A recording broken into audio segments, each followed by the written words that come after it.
Well, well, here we are. Remember when John Hughes locked a brain, an athlete, a princess, a criminal, and a basket case in a library for one Saturday and accidentally defined a generation? The year was 1985. 5 teens walked into detention and somehow walked out as icons. But how much do you really know about The Breakfast Club? This was the teen movie of the 80s, the one that made a whole generation believe that emotional pain and a pixie stick sandwich could be deep and meaningful. But behind the fist pumps, Bowie quotes, and oregano smoke, this movie broke just as many rules off camera as it did on screen. Today, we're counting down 15 weird facts you didn't know about The Breakfast Club. And trust me, you'll want to stick around for number 1, because the most iconic moment in the film wasn't even in the script. Now, before we dive in, hit that like button and subscribe so you don't get stuck in Saturday detention with Principal Vernon. And tell us in the comments which Breakfast Club character you related to the most. Now let's get started with number 1. Molly Ringwald saved the movie before it even started.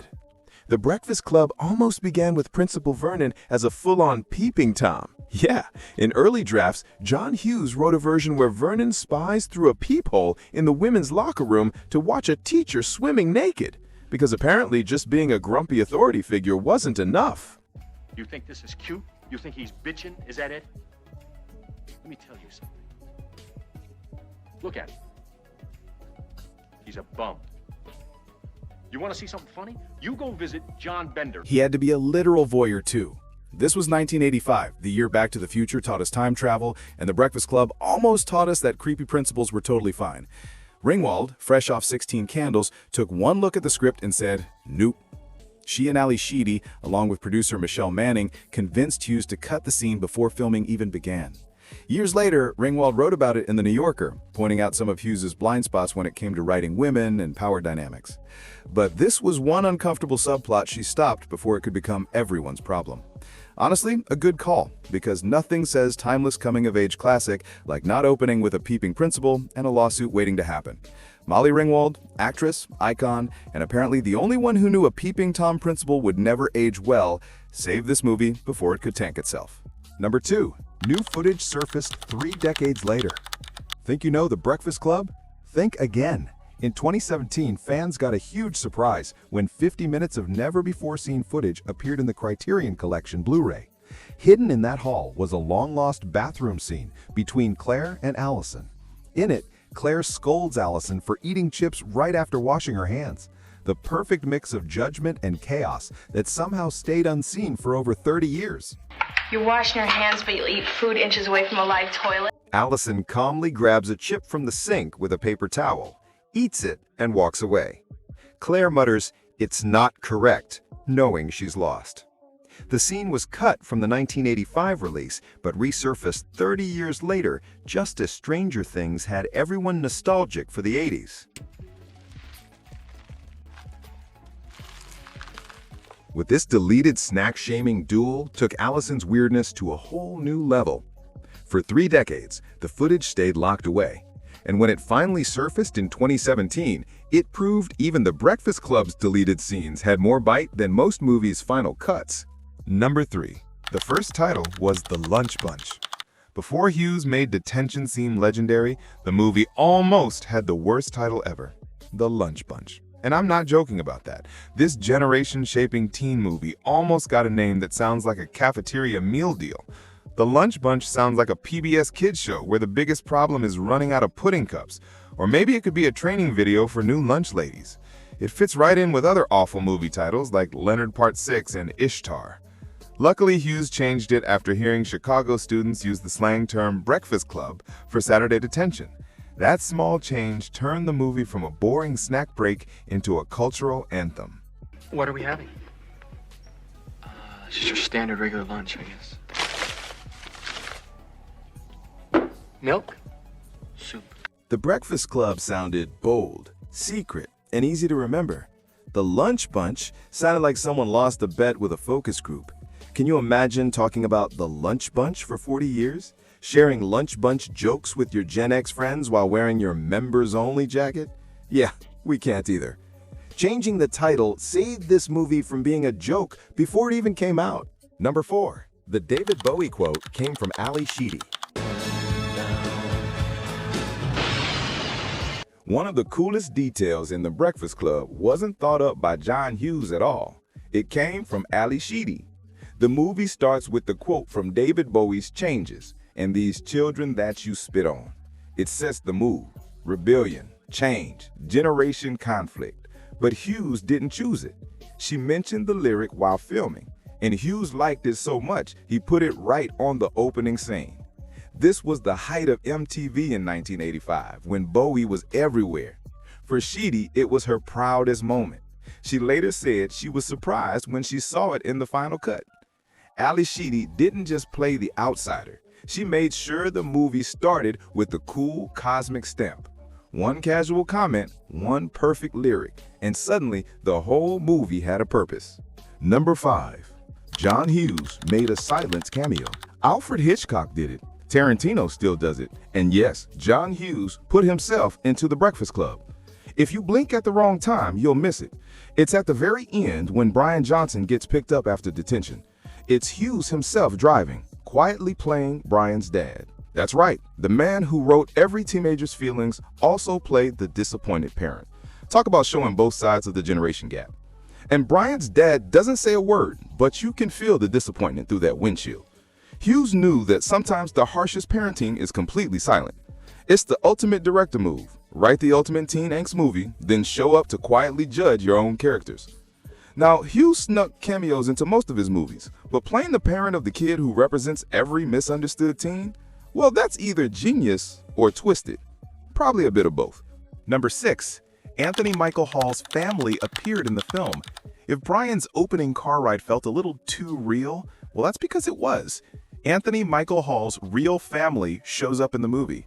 His mom, Mercedes Hall, plays Brian's nagging mom, and his half-sister, Mary Christian, appears as his bratty little sibling. Yeah, the whole Johnson family was Hall's actual family. Hughes cast them to give the scene an extra layer of realism, and it worked. Instead of actors pretending to scold him, Hall was literally being scolded by his own mom before going into detention. Mom, we're not supposed to study. We just have to sit there and do nothing. Well, mister, you figure out a way to study. Well, mister, you figure out a way to study. Yo, talk about method acting that you definitely didn't sign up for. For Hall, who was only 16 at the time, it probably made filming even more uncomfortably close to home. And remember, Hughes himself played Brian's dad.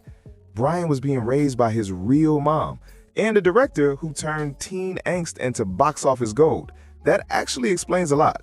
Number 7. Carl the Janitor was once Man of the Year. At first, Carl the Janitor seems like comic relief, sweeping floors, making sarcastic jokes, dodging Vernon's authority.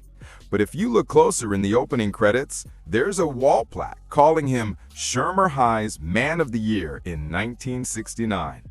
Man of the Year, 1969. So Carl peaked the same year as Woodstock and the moon landing. Cool. Somewhere between Woodstock and bell-bottoms going out of style, Carl was the guy everyone admired. Hughes added that tiny detail to show us that teenage glory doesn't last. Carl wasn't always pushing a broom. He was once celebrated, admired, maybe even meant for greatness.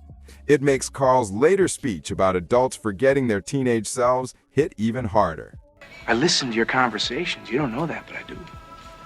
I am the eyes and ears of this institution, my friend. He's not just the janitor. He is everyone who thought high school would matter forever. Spoiler alert, it didn't. Both on screen and off, Carl shows a lesson nobody wants to learn. No matter who you are, life moves fast, and sometimes it just throws a crowd at you. Number 8. The library was actually a sweltering gym. The whole movie happens in one room, the Shermer High Library. But here's the twist. It wasn't really a library at all. The real library at Maine North High, a closed Chicago school, was way too small. So the crew built a big set inside the school's old gym. They went all out, added skylights, built a mezzanine, and made study rooms. They even filled the shelves with 10,000 donated books from the Chicago Public Library. The production designer basically turned a hot gym into the most convincing fake library in movie history. On screen, it looked perfect. Off screen, it was total misery. With no air conditioning and huge stage lights blazing above, the gym often hit 110 degrees. Cast members remembered being soaked in sweat between takes, stuck in what felt like a detention sauna. What would I do for $1 million? I guess I'd do as little as I had to. That's boring. Well, how am I supposed to answer? This was before anyone worried about workplace safety or actors staying conscious. That tight, uncomfortable feeling you get watching the movie, part of it was real heat exhaustion caught on camera. Ironically, the discomfort made the performances better. Restless movements, red faces, the sense of being trapped. Hughes wanted it to feel real, and he definitely got that, just not the kind the cast liked. The most famous library in movie history was actually a sweaty gym. Somewhere a librarian is furious, and honestly, we don't blame them. Number 9. Props that weren't what they seemed. Some of the most memorable props in The Breakfast Club weren't what they really looked like. Take Allison's dandruff snow. When Ali Sheedy shakes white flakes onto her drawing, it wasn't dandruff at all. It was Parmesan cheese. Real dandruff wouldn't show up on camera, and flour clumped under the hot lights, so the crew went to the kitchen instead. Because, nothing says teen rebellion like sprinkling pasta topping on your art project.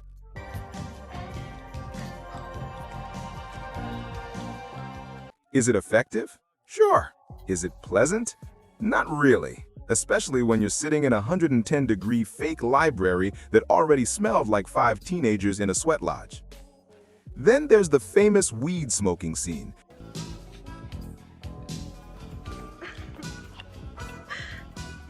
Chicks cannot hold their smoke.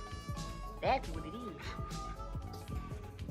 No one was actually smoking real marijuana. The cast was actually smoking oregano, a common Hollywood substitute in the 80s when Nancy Reagan was telling everyone to just say no, and DARE programs were everywhere. It made the right amount of smoke, looked real, and let the actors improvise their funny stoner bonding without breaking any rules. Hollywood has been tricking you this whole time. That's not dandruff, it's dinner. That's not weed, it's just spaghetti seasoning. Now, quick question. Who was your favorite member of the Breakfast Club? Were you Team Brain, Team Athlete, Team Princess, Team Criminal, or Team Basket Case? Drop your pick in the comments below. There's no wrong answer, unless you say you were Team Vernon. If you say you're Team Vernon, we're worried about your well-being. And if you're just enjoying this trip back to Shermer High, hit that like button and subscribe. It keeps us out of detention and keeps the nostalgia going. Now, let's get back to the weirdness with Number 10.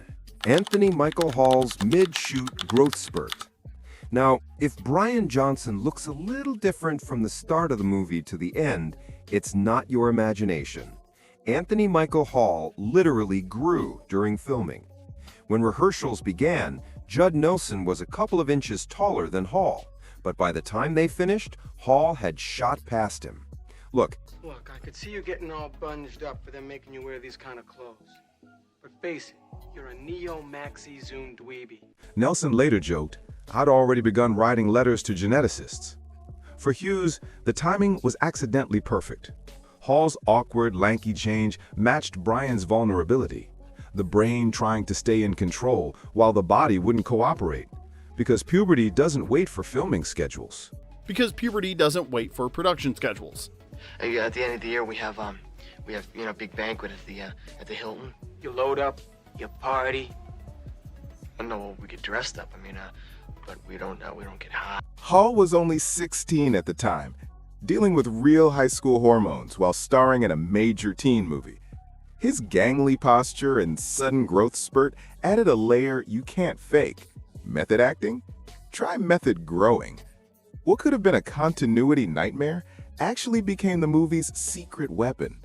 Nothing says teen angst like growing 3 inches mid-movie and having to act like everything's fine. Somewhere, the wardrobe department was definitely panicked. Number 11. Judd Nelson's method acting almost got him fired. Judd Nelson didn't just play John Bender, he lived him. Rumor has it that at 24, Nelson went undercover at a local high school, telling kids his dad was in jail, buying them beer, basically using method acting to fit into teenage circles. This was peak 80s method acting, before actors had intimacy coordinators or boundaries. Beyond that, I'm gonna have to check my calendar. Good, because it's gonna be filled. We'll keep going. You want another one? Say the word, just say the word. Instead of going to prison, you'll come here. Whether the high school story is true or just a Hollywood legend, the research gave Bender his slouch, sneer, and unpredictable edge. But Nelson's commitment didn't end when the camera stopped. He stayed in character off-set, teasing Molly Ringwald so much that John Hughes almost fired him. You know how you said before how your parents used you to get back at each other? Wouldn't I be outstanding in that capacity? To Hughes, it went from method acting to actual bullying. There's a fine line between staying in character and just being a jerk to your coworkers. The only reason Nelson wasn't fired, Paul Gleason, Principal Vernon himself, stepped in to defend Nelson's dedication. Ironic that the guy playing the authority figure saved the rebel from getting expelled. Oh, tough guy. Hey, come on. Get on your feet, pal. Let's find out how tough you are. I want to know right now how tough you are. Come on, I'll give you the first punch. Let's go. Come on, right here. Just take the first shot. Please, I'm begging you. Take a shot right here. Come on. The blow-up left Hughes and Nelson at odds, ruining any hope for the sequels Hughes had imagined. Still, the risk worked. Nelson's Bender became the 1980s rebel icon. But it almost fell apart. Turns out the best way to play a rebel is to almost get fired for actually being one. Hollywood logic at its finest. Number 12. Simple Minds didn't want their biggest hit. The anthem of the Breakfast Club almost didn't exist.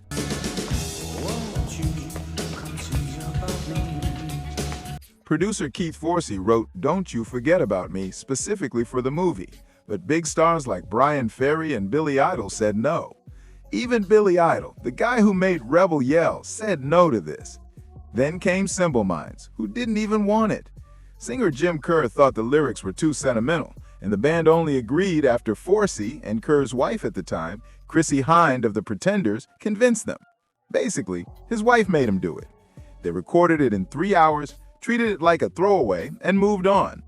Giving me everything inside and out. They immediately forgot about it.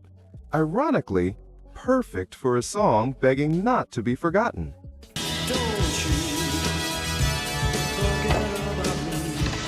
However, when paired with Judd Nelson's triumphant fist pump, it became one of the most unforgettable movie song moments ever. Sincerely yours, The Breakfast Club. For Simple Minds, it became their biggest U.S. hit. For audiences, it was the sound of teenage rebellion, captured in 3.5 minutes. The band may not have believed in it, but generations of fans did. Sometimes what feels disposable in the studio becomes timeless in the theater, and sometimes your wife is right, and you should just record the song. Number 13. The cast almost looked completely different. Casting The Breakfast Club was full of near misses that could have changed everything. John Cusack was first chosen as John Bender, but Hughes decided he didn't seem menacing enough. Nicolas Cage was also considered, but his fee was too high for the film's small budget. This was pre-Face-Off Cage, pre-Meta Cage, but even then it was still too expensive. Imagine Cage fist-pumping off the football field. Chaotic, wild, and totally wrong for the moment. Then there was Carl the Janitor. This would be something that you and I could keep between us. What are you gonna do for me, man? What would you like? Have $50? What? $50. Before John Capello gave him depth, Rick Moranis was briefly considered for the role, but according to movie stories, his funny take didn't match Hughes' vision. Producer Ned Tannen reportedly wasn't convinced by Moranis' approach, so they recast quickly. Capello brought grounded humor that made Carl more than just comic relief. The casting change gave us a janitor with depth instead of a joke. Hughes ended up avoiding 3 major missteps: a Cusack without menace, a Cage too expensive to control, and a Russian janitor straight out of a sketch show. One wrong choice in The Breakfast Club could have made it just another forgotten 80s teen movie. Number 14. Actors nearly played completely different roles. Even the cast who made it almost played someone else. Ali Sheedy first auditioned as the rebel John Bender. Hughes loved her energy, but couldn't find a believable jock, so Sheedy got switched to Allison, the misfit. That one change gave us a layered outsider instead of just another bad boy. Because Hollywood in 1985 had plenty of bad boys. What it needed was a jock with feelings. Meanwhile, Molly Ringwald thought hard to play Allison, the outsider. She related more to the misfit than the polished princess. And let's be honest, we all wanted to be Allison. But Hughes insisted she play Claire, convinced her presence could turn the princess stereotype into something sympathetic. He was right. Ringwald brought vulnerability that made Claire more than just a shallow popular girl. She made us care about the rich kid, which in 1985 was basically a superpower. Allie, of course, ended up unforgettable as Allison. The right weird girl in the right role. Keep eating your hand, you're not going to be hungry for lunch. I've seen you before, you know. If Estevez had played Bender and Ringwald had disappeared under black eyeliner, the movie's balance would have been completely different. Hughes's casting instincts made sure every role ended up exactly where it needed to be. Sometimes the best decisions are the ones you make after your first idea fails. Number 15. The best moments weren't scripted. Some of The Breakfast Club's most iconic scenes weren't written in the script at all. The emotional confession circle, where each teen explains why they're in detention, wasn't carefully written by Hughes. I tried. When you pull the fucking trunk on, the light's supposed to go on. It didn't go on, I mean. He told the cast to improvise, using their own memories of pressure, parents, and teenage loneliness. The result was raw, messy, and painfully real, exactly like being a teenager. You know what I got for Christmas this year? It was a banner fucking year at the old Bender family. I got a carton of cigarettes. The old man grabbed me and said, "Hey, smoke up, Johnny." Okay, so go home and cry to your daddy. Don't cry here, okay? There was no polished dialogue, just 5 actors drawing from real teenage pain. That scene set the movie apart from every other cookie-cutter teen comedy before it. This wasn't Some Kind of Wonderful or Pretty in Pink. This was the real thing, completely unfiltered. And then there's the ending. Judd Nelson walking across the football field, fist raised high. That wasn't in the script either. He made it up on the spot. Hughes loved it. And when it was paired with Don't You Forget About Me, it became one of the most unforgettable freeze frames in movie history. Without that spontaneous moment, the movie might have just faded to black. Instead, it ended on a shot that shouted defiance, triumph, and teenage victory. Sincerely yours, The Breakfast Club. One gesture, one split-second decision, cinema history. The most iconic confession scene in 80s movies was improvised. The most famous freeze frame in film history was made up on the spot. Hughes knew when to step back and let his actors create something real. Sometimes the best directing is knowing when to stop directing. And there you have it, 15 strange facts about the Saturday detention that changed cinema forever. Which fact surprised you the most? Which one did we miss? Tell us in the comments below, because talking back is kind of the point. Be sure to hit that like button, subscribe, and join us next time as we explore more nostalgic classics that shaped the TV and movie world of the 70s, 80s, and 90s.